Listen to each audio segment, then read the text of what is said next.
தமிழ் சொந்தங்கள் அனைவருக்கும் வணக்கம். என்னடா காலங்காத்தால் வீடியோ போடுற அப்படின்னா வீடியோ போடுற நிலைமை ஆகி போச்சுங்க. மொட்டை மாடலில் உட்காந்து இப்போது எங்கள் அக்கா 2 நாளைக்கு முன்னாடி ஒரு அறிக்கை கொடுத்துருந்தாங்க பாருங்க. ஷாக் ஆகிட்டேன்.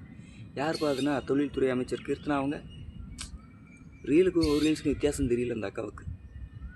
பின்னாடி எத்தனை பேர் இருக்காங்க, அவங்க ரிசர்ச் பண்ணுவாங்களா மாட்டாங்களான்லாம் சகோதரி யோசிக்கல போல இருக்குது. டக்குன்னு வாய்க்கு வரதை அடிச்சு விட்டாங்க. 6000 கோடிக்கு பட்டாசு. ஷாக் ஆகுது. அந்த ஷாக்கோட இன்னொரு ஷாக்கையும் சேர்த்து சொல்கிறேன், அதையும் கேளுங்க. கீழே எழுதி வச்சுருக்கேன், மொத்தமாக படிச்சுக்கிறேங்க. அதாவது 2025 சிவகாசியோட வருமானம் மட்டுமே 6310 கோடி. 2026 டார்கெட் ஒன்று வச்சுருந்தாங்க. அது எத்தனைனா 8000 கோடி.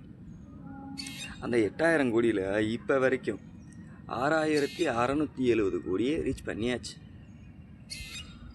இப்போது மேற்கொண்டு ஓடிக்கிட்டு இருக்குது. இன்னும் பேலன்ஸ் இருக்குது, எப்படியா மீக்கொண்டு பண்ணணும்ல, அதை பண்ணிகிட்ருக்காங்க. இப்போ போலாண்ட்லேருந்து ஆர்டர் கொடுக்குறாங்க. எப்படி கொண்டு போவீங்க? 6000 கோடிக்கு ஆர்டர் கொடுத்துருக்காரு. ஓகே, 6000 கோடிக்கு பட்டாசு ரெடி பண்ணிடலாம். எப்படி எக்ஸ்போர்ட் பண்ணுவீங்க? அதுக்கு தனி செலவாகும்ல, அந்த செலவு கொஞ்சம் சொல்கிறேன்.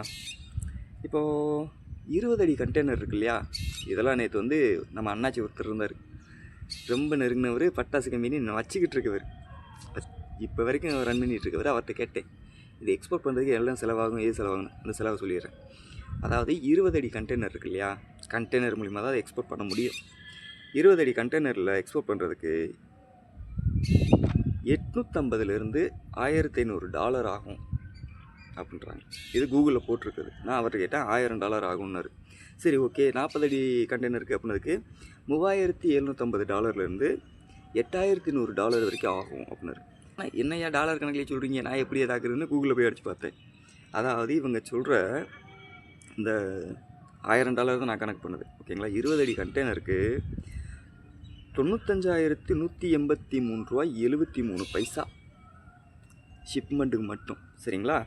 அது 40 அடி கண்டெய்னர் இருக்கு இல்லையா, 40 ஃபீட் கண்டெய்னர், அதுக்கு $3,80,735 ஒரு ஷிப்மெண்ட்டுக்கு இங்கேருந்து போலாண்டுக்கு எடுத்து போகிறது. இப்போது ஒருத்தர் ஆர்டர் கொடுத்துருக்கான்ல, இந்த ஷிப்மெண்ட் காசு அவன் ஏற்றுப்பானா, நீங்கள் ஏற்றுப்பீங்களா? நீங்கள் ஏற்றுக்கிட்டால் உங்களுக்கு லாபமே வராது, லாஸ் தானே வரும் அப்படின்னு எனக்கு ஒரு டவுட்டு. கேட்டேன். அதுக்கப்புறம் அவர்கிட்ட ஓப்பனாக கேட்டேன், அண்ணாச்சி இந்த மாதிரி ஆர்டர் எடுத்துருக்காங்களே அப்படின்னு. அப்படியா அப்படிங்கிறாரு.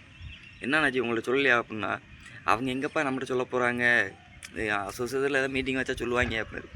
சரி அண்ணாச்சி, மீட்டிங் வச்சா சொல்லுங்கள், நானும் வரேன் அப்படின்னு. கண்டிப்பாக அவன்கிட்ட சொல்லாமையாட தம்பி அப்படின்ட்டு அவர் நானும் ஜாலியாக தான் பேசுவேன் எப்பயும் போல். பேசிக்கிட்டு இருந்தோம். அவர் சொல்கிறாரு, அவங்க யாருல ஆர்டர் எடுத்தாங்க, இது வரைக்கும் பார்ட்டியை நாங்கள் தாண்டா போய் பார்ப்போம், இது வரைக்கும் ஒரு அமைச்சர் போய் பார்த்து எங்களுக்கு ஆர்டர் எடுத்து அதுக்கு இது வரைக்கும் சரித்திரமே இல்லையாடான்றாங்க.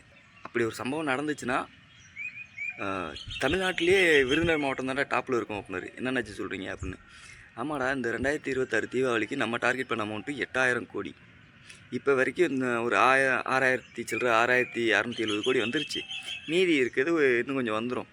இன்னும் தீபாவளிக்கு இன்னும் ஒரு 3-4 மாதம் இருக்குது, அதுக்குள்ளே இந்த ரீச் பண்ணிடலாம் அப்படின்னாரு. சரி நினச்சி, அது நல்லது தானே அப்படின்னேன். ஆமாடா, அது ரொம்ப நல்லதுடா, ஆனால் இவங்க இந்த தீபாவளிக்கு எடுத்துருக்காங்களா அடுத்த தீபாவளிக்கு எடுத்துருக்காங்கன்னு தெரியலையே அப்படின்னாரு. என்னன்னாச்சு கிண்டல் பண்ணுறீங்க அப்படின்னேன். அதுக்கு அவர் சொன்னார், டே தம்பி, உனக்கு தெரியாது இல்லை, பட்டாசு கம்பெனியில் நீ ஊறி போன ஆள் தான், ரொம்ப நடிக்காத அப்படின்னாரு. இல்லைன்னு சொல்லுங்கள் அப்படின்னேன். அவர் சொன்ன ஒரே வார்த்தை, இது வரைக்கும் கம்பெனி ஓனர் தாண்டா போய் ஆர்டர் எடுப்பாங்க, இவங்களோட தொழில்துறை அமைச்சர் போய் ஆர்டர் எடுத்துகிட்டு வராங்க, எங்களுக்கே ஆச்சரியமாக இருக்குடான்னா அவரே ஷாக் ஆகுறாரு. என்னாச்சு உங்களுக்கு சம்பவம் தெரியுமா தெரியாதா அப்படின்னு கேட்டதுக்கு அவர் ஒரே தான், தம்பி என்னை பற்றி உனக்கே தெரியும், காலையில் ஆனால் கம்பெனி போயிடுவேன், நைட் ஆனால் வீட்டுக்கு போயிடுவேன், அவ்வளோதாண்டா என் வாழ்க்கைன்றார். அசோசியேஷன் என்றைக்காவது ஒரு நாள் போவோண்டான்றாரு. சரினாச்சு, இந்த மாதிரி உங்கள்கிட்ட ஏதாவது ரிசல்ட் வந்தால் சொல்லுங்கள் அப்படின்னு. அதுக்கப்புறம் தான் சொன்னார், ஒரு வேளை கீர்த்தனா ஃபயர் ஒர்க்கர்ஸ் அவங்க தான் இருக்குமோ அப்படின்னாரு. கீர்த்தனா ஃபயர் ஒர்க்கர்ஸ்னால் எது என்னாச்சு, இந்த தாய்ல்வெட்டி பக்கத்தில் இருக்குது அதுவா அப்படின்னு. தாய்ல்வெட்டி பக்கத்தில் மட்டும் இல்லைப்பா, மடத்துப்பட்டி பக்கத்துலேயும் ஒன்று இருக்குது, கோலவரட்டி பக்கத்தில் ஒன்று இருக்குது அப்படின்னாரு. நம்ப முடியல. ஒரு வேளை இருந்தாலும் இருக்கலாம், யாருக்கு தெரியும், அமைச்சர் வேறு.